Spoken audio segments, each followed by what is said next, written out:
Good morning students, I am Mrs. Rekha. Today I will teach you English text for class 3rd lesson 5 100 faces. 100 faces means 100 चेहरे. आज हमारा lesson एक रीडल यानी कि रीडल means होता है पहेली पर आधारित है जो एक शिक्षाप्रद पहेली है और 100 फेसेस उसका एक मेन पार्ट है. लेकिन अभी तो बेटा आपको समझ में नहीं आएगा. जैसे जैसे हम लेसन को पढ़ेंगे आपको इसका मीनिंग समझ में आएगा. इसके लिए हम पहले लेसन को पढ़ते हैं और आपको भी मेरे साथ लेसन को अच्छे से पढ़ना है ताकि आपको पहेली को अच्छे से आप समझ पाओ. इसके लिए देखिए a king riding through the country side. A king riding घुड़सवारी यानी एक किंग घुड़सवारी करते हुए कंट्री साइड होता है इन विलेज एक विलेज से जा रहा था. मेट ए पेजेंट होता है फार्मर यानी एक किसान से मिला. And ever concerned about the welfare of his subject. Ever concerned होता है बहुत चिंतित. अबाउट द वेलफेयर कल्याण के बारे में. ऑफ हिज सब्जेक्ट यहाँ पे सब्जेक्ट प्रजा के लिए है तो ऑफ हिज सब्जेक्ट अपनी प्रजा के कल्याण के बारे में बहुत चिंतित हुआ. He asked the peasant how much he earn. उसने किसान से पूछा हाउ मच कितना ही अर्न कि वह कितना कमाता है. 4 coins each day एक दिन में यानी प्रत्येक दिन 4 सिक्के. योर मेजेस्टी महाराजा या महारानी की उपाधि के लिए हम यूज करते हैं तो इसका मतलब है यहाँ पे हम बोल सकते हैं जी महाराज. रिप्लाइड द मैन ने यानी आदमी ने उत्तर दिया. And how do you spend the 4 coins ask the king ने पूछा और तुम ये 4 सिक्के कैसे खर्च करते हो. 1 on myself एक मेरे ऊपर. 1 I give in gratitude. In gratitude का मतलब होता है इन थैंक्स एक मैं धन्यवाद रूप में देता हूँ. 1 I give back एक मैं वापस कर देता हूँ. And 1 I give on interest एक मैं ब्याज पर देता हूँ. रिप्लाइड द मैन सिंपली आदमी ने आसानी से उत्तर दिया. द किंग पजल्ड लेकिन किंग को समझ नहीं आया. इसका मतलब होता है पजल्ड का मतलब होता है कुडंट अंडरस्टैंड यानी कि किंग अच्छे से समझ नहीं पाया. He asked the man to explain. He asked उन्होंने आदमी से विस्तार में बताने को कहा. तब आदमी राजा को विस्तार में बताता है. और जो हमने ऊपर ये पढ़ा है ना यही हमारी आज की रीडल है यानी कि पहेली है. पहेली एक बार जब हम सुनते तो समझ में नहीं आती ना बेटा. तो अब देखिए इसको विस्तार में आदमी कैसे बताता है. A part of money I spend on myself. Money यानी कि पैसों का एक हिस्सा मैं अपने ऊपर खर्च करता हूँ. सेड द मैन यानी आदमी ने कहा.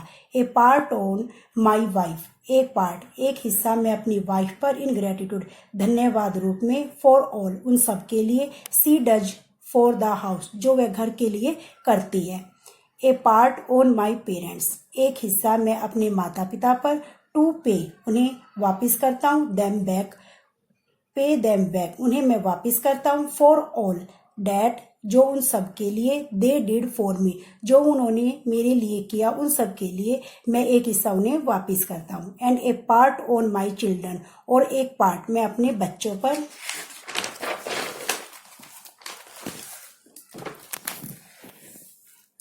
Who I accept will pay back with interest by looking after me and my wife in our old age. Who जो मैं आशा करता हूँ कि will pay back मुझे वो वापिस करेंगे. with interest यानी ब्याज के साथ.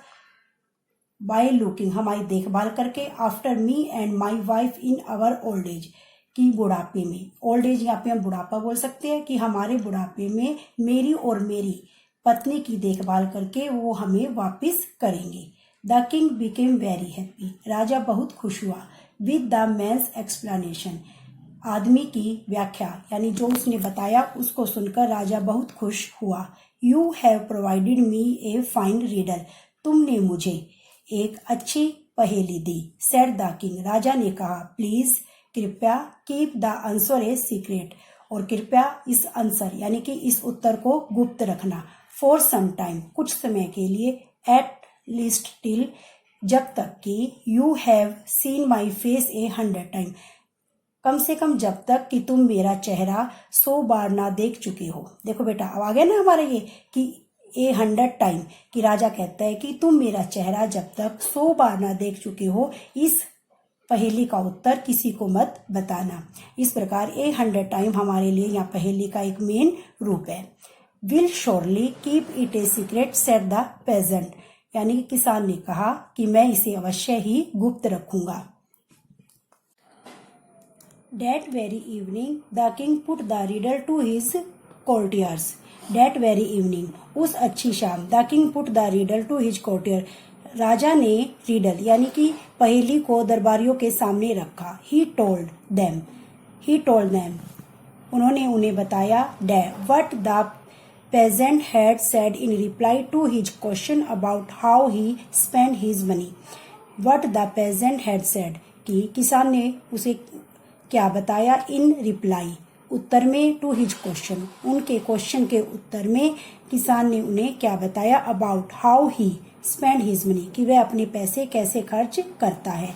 द किंग आस्क्ड देम, राजा ने उन्हें पूछा, टू एक्सप्लेन, इसकी व्याख्या करने के लिए, व्हाट द पेजेंट हैड मेंट, कि किसान का क्या मतलब था। The courtier did not know but one of them said that he would have the answer in 24 hours. The king permitted him.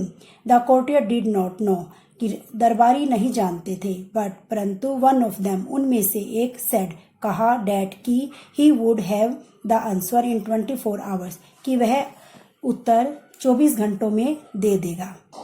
The king permitted him, राजा ने उसे आज्ञा दे दी। He searched the peasant whom the king had spoken to, उसने उस किसान की खोज की जिसने राजा को, had spoken to, यानी जिस किसान ने राजा को यह उत्तर बताया था।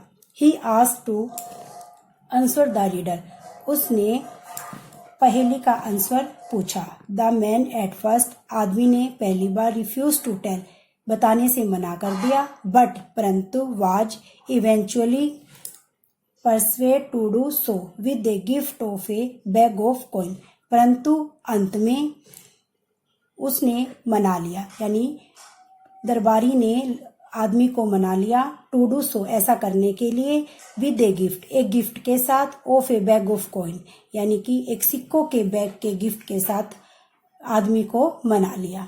When the courtier return to the palace, जब दरबारी महल में वापिस आया, एंड टोल्ड द किंग, और राजा को बताया, the answer of the riddle, पहेली का उत्तर। The king guessed that the peasant had broken his promise of silence, राजा ने अनुमान लगाया कि किसान ने अपना चुप रहने का वादा तोड़ चुका है, यानी किसान अपना चुप रहने का वादा तोड़ चुका है। The king sent for the man, राजा ने आदमी को बुलवाया, एंड व्हेन ही केम, और जब वह वापिस आया, द किंग आस्क्ड हिम, राजा ने उससे पूछा, why he had broken his promise, कि उसने अपना प्रोमिस यानी वादा क्यों तोड़ा।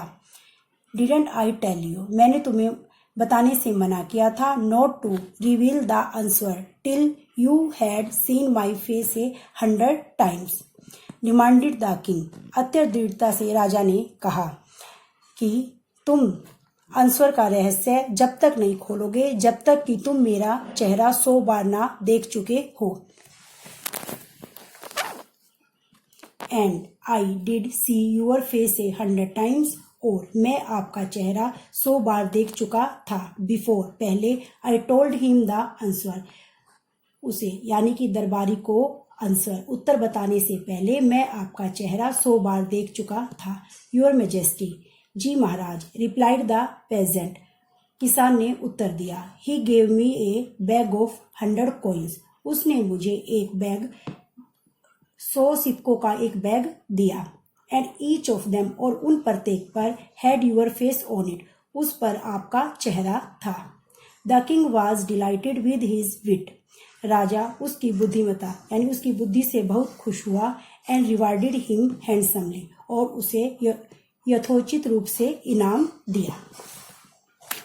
और इस प्रकार बेटा आज हमने लेसन को पढ़ा और आपको 100 फेसिस का मतलब समझ में आया कि किसान को पहेली का आंसर तब देना था जब वह राजा का चेहरा 100 बार देख चुका हो। और इस प्रकार किसान ने अपनी बुद्धिमत्ता से राजा से भी इनाम पाया और दरबारी से भी गिफ्ट लिया। और इस प्रकार बेटा यह कहानी आपके लिए और हमारे लिए शिक्षाप्रद है। वैसे कि हमें अपने पैसों का पता होना चाहिए कि हमें अपने पैसे कैसे कैसे खर्च करने हैं। और बेटा आपको जो आपके मम्मी पापा आपके ऊपर खर्च कर रहे हैं, यानी कि जो आपको वो पढ़ाई के लिए जो आपको बार बार कहते हैं, तो आपको अच्छे से पढ़ाई करनी है। और जब आपके मम्मी पापा बड़े हो जाएंगे तब आप उनकी देखभाल करके उनको वापस करोगे। और वर्ड एंड में आज हम वर्ड मीनिंग करेंगे। तो फर्स्ट देखिए कंट्री साइड। कंट्री साइड का मीनिंग है इन विलेज, यानी कि गांव में। इन ग्रेटिट्यूड का मीनिंग है इन थैंक्स, धन्यवाद में। पजल का होता है कुडंट अंडरस्टैंड, यानी समझ में न आना। प्रेजेंट का मतलब होता है फार्मर, यानी किसान। एक्सप्लेन होता है टेल इन डिटेल, यानी व्याख्या, यानी कि विस्तार में बताना। और परमिटेड होता है अलाउड, यानी कि आज्ञा देना। इस प्रकार आपको लेसन को पढ़ना है और वर्ड मीनिंग को राइट करना है। ये आज आपका होमवर्क है। Thank you.